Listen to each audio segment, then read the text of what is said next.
এই সেমিস্টারের পরীক্ষাগুলো খুব শক্ত ছিল। একজন ছাত্র উত্তর কাগজপত্রের নম্বরগুলো পরিবর্তন করার সিদ্ধান্ত নিয়েছে। তিনি স্টাফ রুমে প্রবেশ করল এবং উত্তরের কাগজপত্রগুলো সন্ধান করতে শুরু করলো। তিনি কাগজপত্রগুলো খুঁজে পেয়েছিল এবং নম্বরগুলো পরিবর্তন করতে শুরু করেছিল। সে শুনতে পেল কেউ আসছে।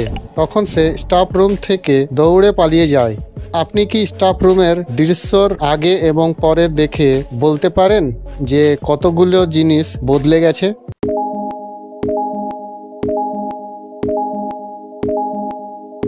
এই 6টি জিনিস পরিবর্তিত হয়েছিল। শিক্ষিকা রেগে যান এবং তিনি গোয়েন্দা মেহুলকে ডেকেছিলেন। গোয়েন্দা মেহুল এই মামলাটি তদন্ত করতে শুরু করে। মেহুল স্টাফ রুমের দিকে তাকালো। তিনি 4 জন ছাত্রকে সন্দেহ করেছিল।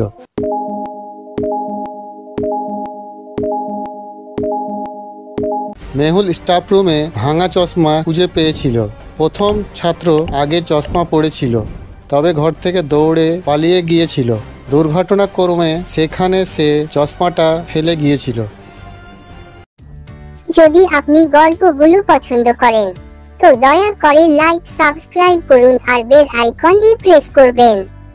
আর হ্যাঁ, কমেন্ট করতে ভুলবেন না।